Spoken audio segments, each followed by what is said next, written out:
What's up, guys? Welcome back to another edition of 101 Sports and Cards. Always, I'm Nathan Holloway, and with me, Jared Dresch. What's going on? We're starting the NFL. Now we have some head coaching news. Well, it's Tuesday today.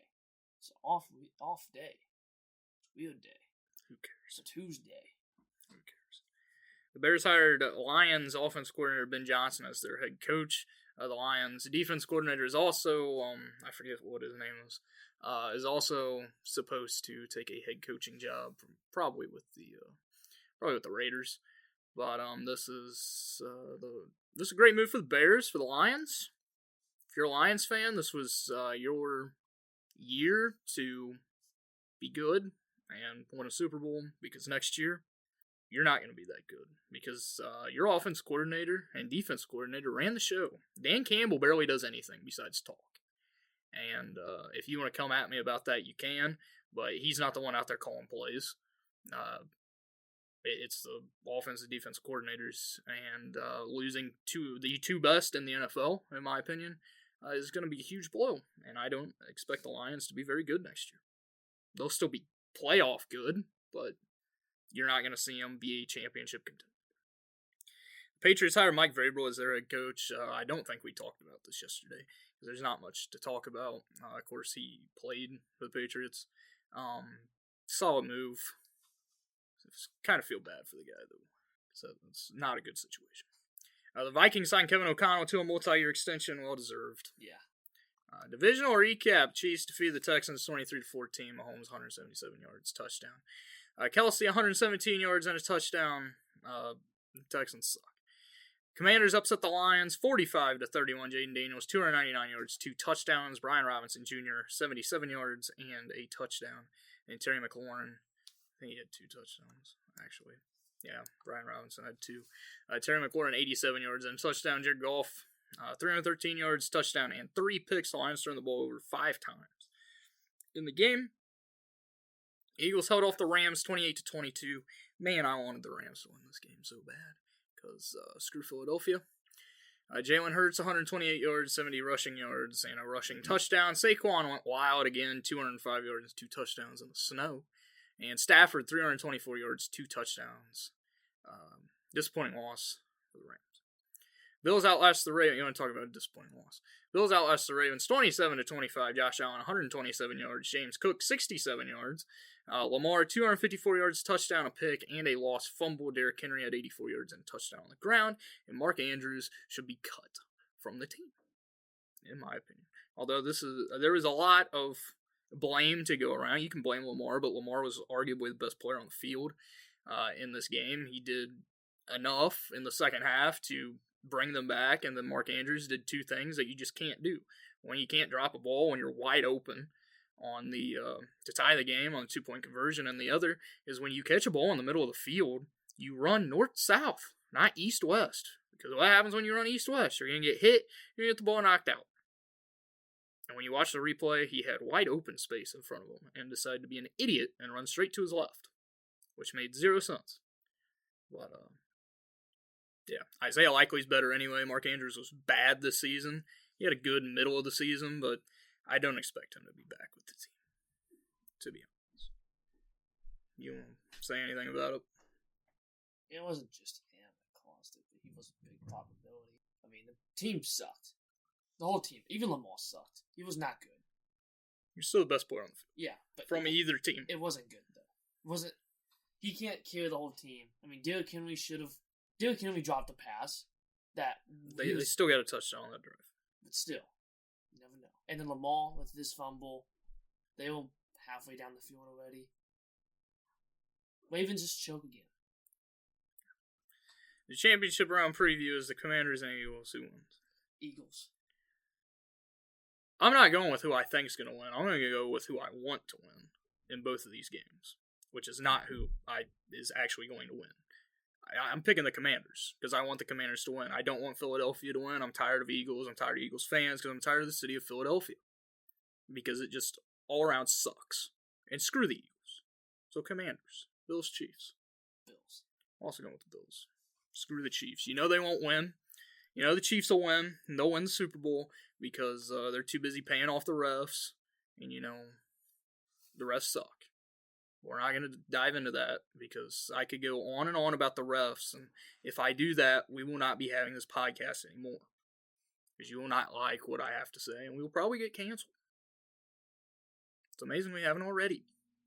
In honor of the association, the biggest news of the day, the Suns traded their 2031 first-round pick to the Utah Jazz for the least favorable first-round pick swaps in 2025, 2027, and 2029. The 2025 and 2027 first-round pick swaps for the Jazz as going to the Suns is between the Cavaliers and the Timberwolves, of course, from the Rudy Gobert and Donovan Mitchell trades, and then the 2029 first-round pick swap is between the Timberwolves, Cavs, and Jazz. This is a big move for the Suns. Their 2031 first was the only first-round pick that they had. They now triple their first-round picks, and this opens the door for them to land Jimmy Butler from Miami probably later this week. I'm going to go out on a limb and say by Friday, Jimmy Butler will be a Phoenix Sun. Just going to throw that out there. Now, will it work? No. But they think it will. And Jimmy's not going to be happy there either, because Jimmy's not happy anywhere he goes. Neither are teams that actually want him, because after he ends up being on their team, he's a cancer to the locker room every time. Why do you think so many people have gotten rid of him? The Thunder's Mark Daigneault is set to coach one of the All-Star teams. So remember, there's 4 All-Star teams this year. One of his assistant coaches has not been named yet. He is set to coach another one.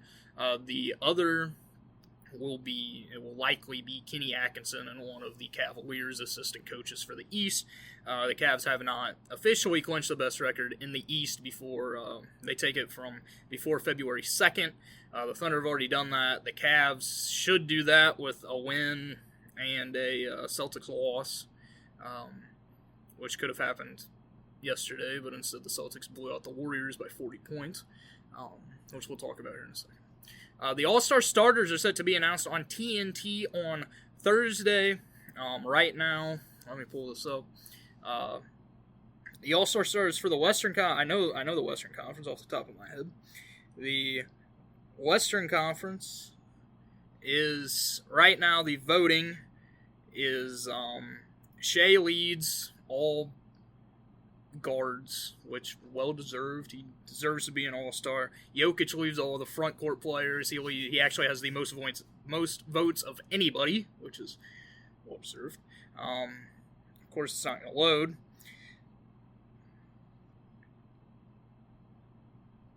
I had this saved on Twitter because I usually use this every week, but I deleted it. Okay, so Western Conference front court is, right now, Jokic leads, then it is LeBron and KD. Wemby is right behind them, so is Anthony Davis. More than likely, these are going to be more than likely the starters for the All-Star game. Of course, the fan voting is, I believe, 75%, and then the coaches get a say as well for 25%. So the front court will likely be Jokic, LeBron, and Durant. Wemby is right behind. I believe Wemby should be over Durant, just because Durant's missed time. And Wemby's been a bigger part of his team because he's the only part of the Spurs right now. So do you agree with them? Who would you have as your front court starters for the West? Do you agree with Jokic, LeBron, Durant?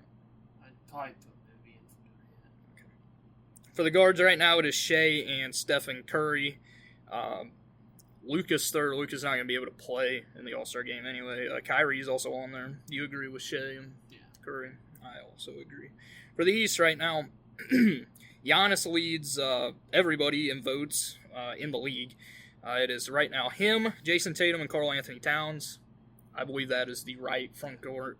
If Paolo wouldn't have missed multiple months, he could have been up there. He's right now 4th in voting. The guards for the East is LaMelo Ball and Donovan Mitchell. Do you agree with that? Yeah. I also agree with that. Of course, the starters are announced on Thursday on TNT. Next Thursday will be the reserves. The All-Star game is set to take place in San Francisco on Sunday, February 16th. Talking about the All-Star weekend, Modest Buzelis and Stephon Castle are both going to be in the dunk contest. So you have 2 rookies I mean, it's fine. Neither one of these guys are really known for their dunks, and the dunk contest has kind of been just, boring over the last. There hasn't been a good dunk contest since Aaron Gordon and Zach LaVine, to be honest. So, yeah. The 76ers have lost 6 straight games, and Embiid is out again. He's out again tonight against Denver. They're going to lose that game. Although it has not tipped off yet, they're going to lose that game. Should the Sixers blow it up? They're right now 11th in the East. They're outside of the playoff picture. Should they blow it up? Yeah, you get rid of everybody except for Maxey. The thing is, they cannot trade Embiid this year since he signed the extension. He cannot be traded this year. He can be traded in the offseason. Yeah. You keep everybody you get rid of everybody but Maxey and a few others. I agree with that, but I feel like they would still prioritize Embiid because I don't think there's a lot of teams around the NBA that would want to actually take on Embiid because of his large contract and his health is a major issue. Celtics and the Warriors, a 40-point home loss. It's the worst loss in the Steve Kerr era. The Warriors have been bad. Is it time for them to blow things up? It's been time to blow it up. It's been time to blow it up since like 2 years ago. I thought they was going to do it when they got rid of Clay. I think they didn't keep going. I mean, no one's playing good besides Steph. All the rookies and second-year guys are sucking horribly. All the future prospects have not panned out to be what they were supposed to be. Their new addition of Dennis Schroeder has been terrible. Yeah. If you have looked at his stats, he has been bad. So, yeah, you blow it up. I'd even consider getting rid of Corey, too. You get picks. I would agree with that. The only thing is they're not going to get rid of Curry because he wants to be there. Yeah. He wants to finish his career there. The fact that all you had to do to keep your dynasty alive was whenever KD left. Remember why KD left? Draymond. Why did Clay leave? Draymond. Why'd they trade Jordan Poole? Draymond. Just think that you could have a lineup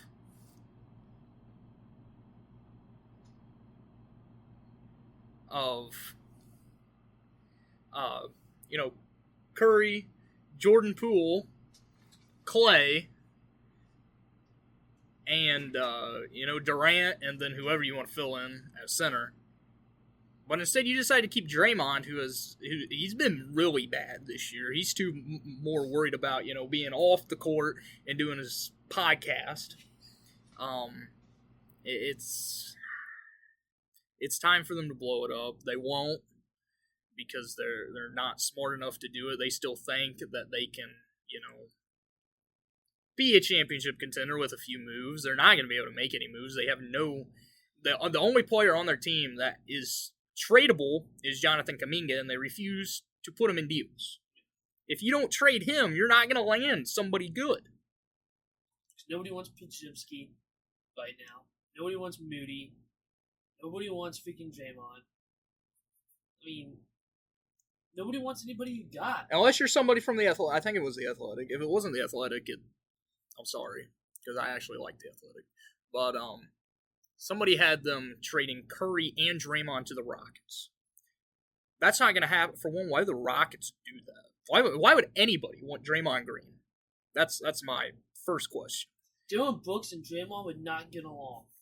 Dylan Brooks would have to be part of the trade because of the salary. But either way, they need to get younger. They got to find somebody to take Draymond. They got to find somebody to take Kevon Looney. They got to take somebody to find Wiggins. That's another guy that they have not put in trade talks this year because they want to keep Andrew Wiggins. Remember in the offseason last year, everybody was like, when are the Warriors going to trade him? And they're trying to find somebody, and nobody wanted him. Now people actually want him, and you won't trade him. He's not providing anything. He's only averaging like 18 points per game. He's not a good defender. He's not the best scorer. He is getting older. Eventually, you just gotta restart. You keep Curry. You keep your young players that you think are going to be good. Which right now there's not many. Yeah. I still think Kuminga's still promising. He's out with an injury right now. Podziemski showed promise last year. He's been really bad this year. Hopefully, he's just a sophomore slump. And then Trace Jackson-Davis is the other because you have to have a center on the team. Because Kevon Looney ain't that guy. Other than that, Moses Moody, get him out. and get everybody else up. The fact that they have a former lacrosse player on their team playing solid minutes is sad. Because this is not the Warriors team that, everybody remembers. The Pelicans pulled off their largest comeback in franchise history on Monday versus the Jazz. They had a 25-point comeback. CJ McCollum continues to boost his trade value. The 33-year-old guard had 45 points. He joined an elite list of players. This is now the second time that he has scored 40 or more points this month. Whenever he dropped on January 3rd, he dropped 50 against the Wizards. He became the 11th player ever, 33 years or older, to have 40 or more points in multiple games. If he gets another one, which there's still 38 games left in the season, the Pelicans are still their roster is dismantled with injuries right now. There's a good chance he can get it. If he does that, he will become just the fourth player, joining Curry, LeBron, and Durant to do it 3 times. So everybody kind of wrote off C.J. McCollum. We'll talk about C.J. McCollum in a few weeks because the trade deadline, February 6th, we'll have a trade deadline special in which we will focus on completely the NBA that day. So more than likely next week, because there's no football to talk next week because, next Sunday is the Pro Bowl and nobody gives 2 craps about the Pro Bowl because it's the worst all-star game in sports. It's not even a game anymore. Flag football. Yeah. Moving on to baseball. The Dodgers had a very busy week. They signed Roki Sasaki. Who would have guessed? They also signed Tanner Scott and Kirby Yates. Is it time for the MLB to... I can't wait for next season's lockout because the CBA ends after this season. Yeah. The 2026 MLB lockout is going to be great. Yeah. Because this has to change. It's just disgusting. I mean, it's not even fun anymore. This is literally the freaking Royals team on steroids. This team, on paper, should win 162 games. They should. This might be the best team ever created. There is not a lineup I have ever seen. Maybe the freaking Yankees back in the 1930s when they had Babe Ruth, Mickey Mantle, and all of them. But this is the best modern day lineup probably ever. They have the best hitting lineup, and they're going to have. They have a chance to have the best pitching rotation using 6 people in their rotation, and it has a chance to be the best ever. Yeah.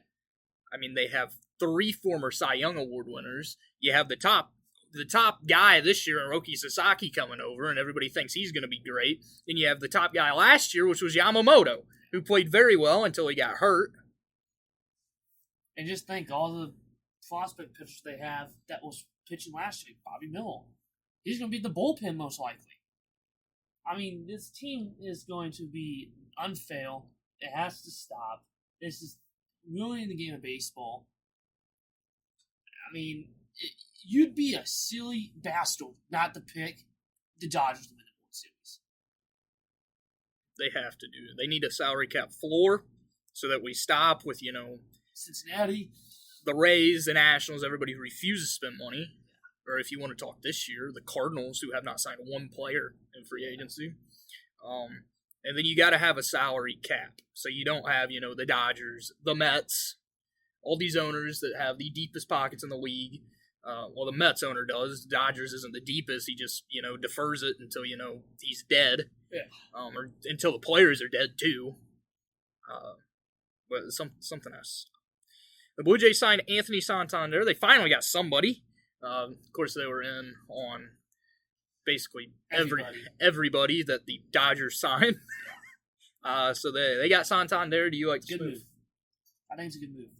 I think the Blue Jays have made some sneaky, really good moves. I think they've been one of the better in the offseason. They got Andres Gimenez. Now they got Anthony Santander.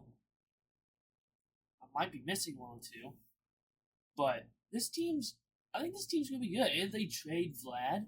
They're going to get a lot of things from the Mets if that happens. The way it sounds, they don't want Pete anymore, which is sad. But who's in on Pete?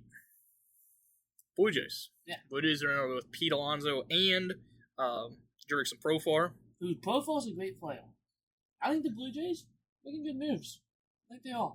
The bad thing for them is that Bo Bichette there's been reports that he is going to leave in free agency next year. Yeah. Which sucks. And you know where he'll probably go? The Dodgers. Yeah. I saw a guy on Twitter today that put every free agent for next season Dodgers. had the team Dodgers. I mean, eventually that's how it's going to be, unless Rob Manfred gets his head out of his ass, which, he's too stupid to do so, and actually does something. The Baseball Hall of Fame induction for this year, they were announced. Ichiro, CC Sabathia, and Billy Wagner will be inducted. Ichiro fell one vote shy of being unanimous. Can I talk about this? Okay. Baseball is my thing. What silly bastard thought Ichiro did not deserve to be in the Hall of Fame?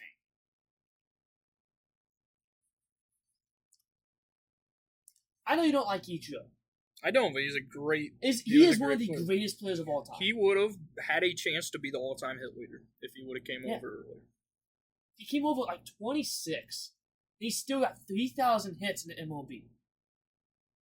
To get 3,000 hits in MLB, you basically got to come up at 22 and hit 300-plus hits. Not 300-plus, that's almost impossible, because the record's like 268 or something like that. But Ichiro. No, 292, I think, is the record. Fact check me real quick. But you gotta average like 250 hits a year, pretty much, or something like that. I bet. That's hard to do. I'm sorry. Mariano Rivera should not be the only unanimous Hall of Fame. Honestly, how is a pitcher unanimous? I get it. He's unbelievable. He's a closing pitcher.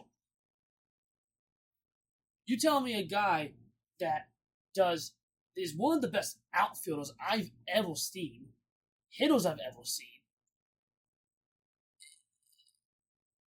This is a joke. I would argue that Billy Wagner was just as good as Mariano Rivera. Just Billy Wagner didn't pitch as long because he wanted to spend time with his family. I'm surprised Billy Wagner got in a damn Hall of Fame. The Hall of Fame is stupid. It's a bunch of old guys that they're just so medium. Yeah, they're so hard in the head. Like, oh, we can't just give out, the unanimous vote. It's prestigious. Mariano Rivera is not the only guy that should have it. Derek Jeter should have got it, in my opinion. Griffey should have got it. Billy Bonds should get it, but he won't ever be in. Does that mean even the older, like Babe Ruth and all them, they weren't unanimous? You tell me the greatest players of all time, Willie Mays is not 100% unanimous, but Mariano Rivera is? Come on, get that shit out of here. We'll be talking about the same thing whenever Pujols gets inducted in a few years. Pujols? I added Julio and Pujols. Albert should be unanimous. Whether you like him or not, yes, the end of his career tailed off a little bit. What the dude did in the 10-year stretch he's with the Cardinals is possibly one of the greatest stretches of all time. He is a top 3 hitter of all time. Changed my mind. It's bullshit. Change it, you old heads. You agree with CC and yes, Billy? I agree with CC. Yeah, they're both great pitchers that should have been in. Yeah. Surprised there wasn't more. Yeah, I didn't see the ballot. I really didn't look at the ballot. I mean, there's never more. I forgot. You're lucky to get 3 people. Yeah, usually it's about 2. And you usually give one to some guy. It's like, how does he get in over this guy? Like, Andrew Jones almost didn't make it. Andrew Jones! If you don't know who Andrew Jones is, you're not a baseball fan. You know who Andrew Jones is? If you do know who Andrew Jones is, you're like, oh, that's Drew Jones' dad. Yeah, well, guess what? He's about 50 billion times better than Drew Jones would ever be. Because, he actually made it to the MLB. Drew Jones ain't looking like he's even going to make it to AAA.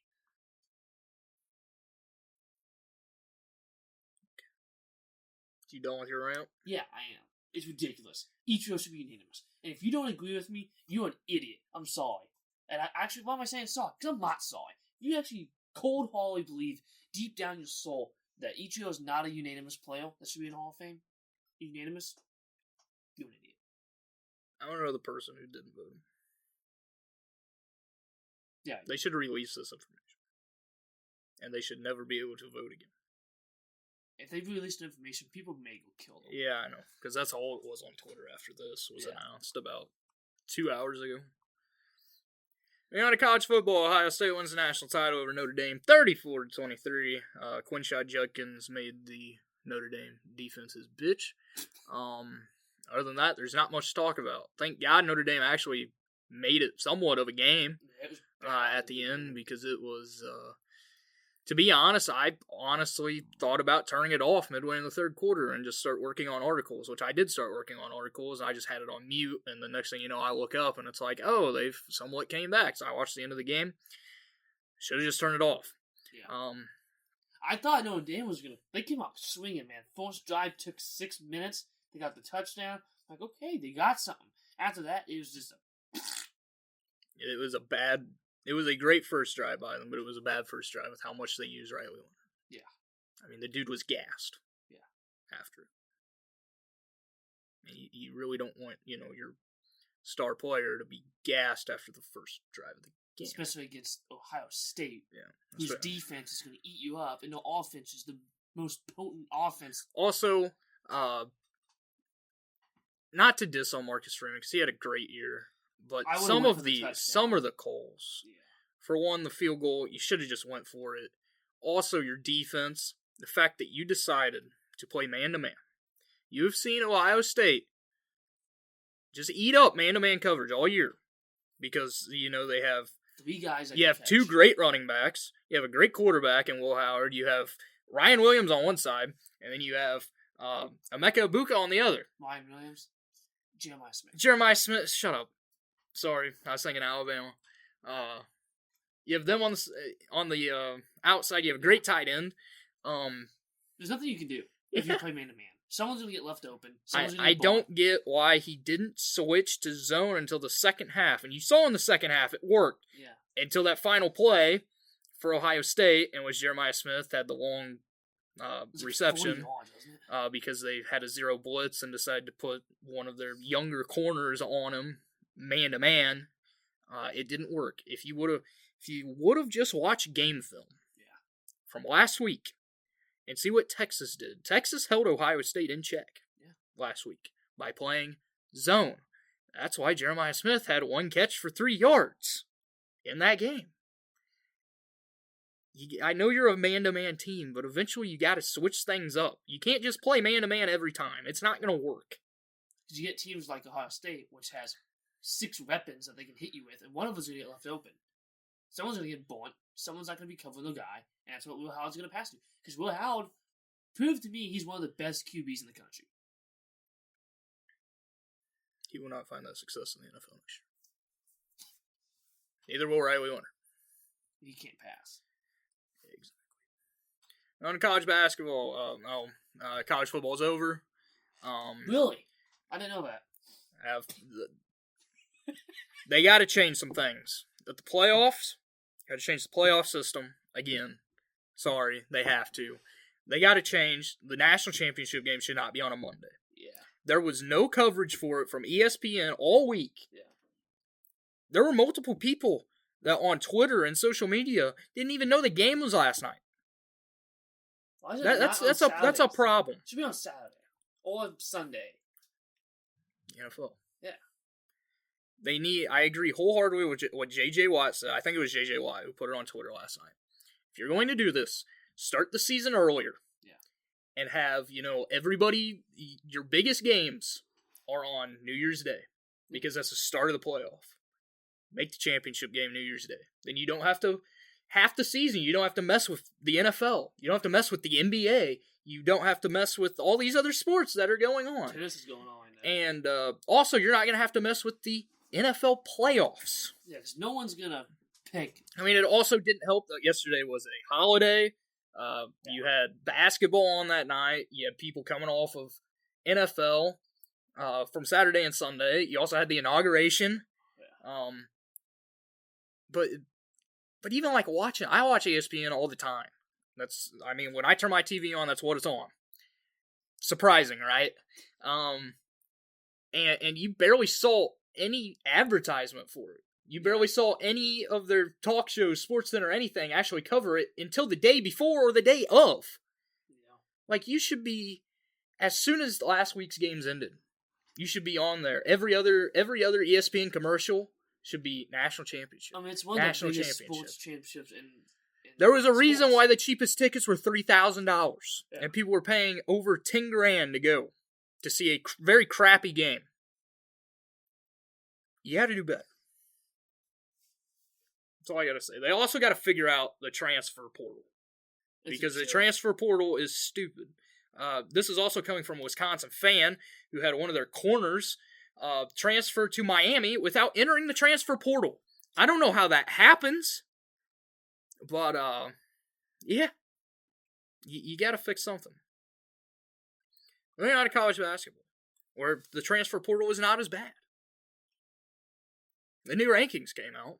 Number 1 is Auburn, 2 is Duke, 3 Iowa State, 4 Alabama, 5 Florida, Tennessee 6. Houston moved up 3 spots to 7. Michigan State up 4 spots to 8 after they beat Illinois. 9 is Kentucky. 10 is Marquette. They dropped down 3 spots. Purdue up 6 spots to 11. Ole Miss up 5 spots to 16. Wisconsin up 6 spots to 18. UConn dropped down 5 spots to 19 after their latest loss. 20 is San Jose State, who moved up 6 spots. Mizzou moves up 4 spots to 22. They were finally ranked. It took them long enough to do so. And Memphis dropped down 6 spots to 24. Also, Gonzaga is no longer in the rankings because they have been really, really bad. They suffered another bad loss the other day. The best games this week. Tomorrow will be number 13 Texas A&M versus number 16 Ole Miss. On Friday will be 21 Michigan versus number 11 Purdue. Saturday, it's a great triple header. It's number 16 Ole Miss versus 22 Mizzou, number 7 Houston versus 12 Kansas, and 6 Tennessee at number 1 Auburn. The next Tuesday, a top 10 matchup between number 9 Kentucky and number 6 Tennessee. The best game of the week is going to be Tennessee-Auburn. 2 of the best teams in college basketball. I still believe Auburn is the best team in the nation. So that's going to be a great game. On other sports, Sepp Straka wins the American Express by 2 strokes over Justin Thomas. The Farmers Insurance Open is this weekend. Say it. Sepp Straka. If you don't know what Sepp Straka is, it's a Pokemon. I always think Sepp Straka is Sepp Straka. Thanks. Because my brain is wired different. Yeah, it is. Everybody knew that. Yeah. That's all I have. NASCAR's back in 2 weeks. Kyle Larson on the Chili Bowl. Yeah. Yeah. Enjoy the NFL playoffs. Enjoy basketball. There are going to be a lot of trades over the next few weeks, so be prepared for that. Of course, as soon as the Jimmy Butler trade happens, that's going to open the floodgates of trades because everybody's waiting to see what happens to Jimmy. So, yeah. Thank you guys for listening. Come back here next week. Peace.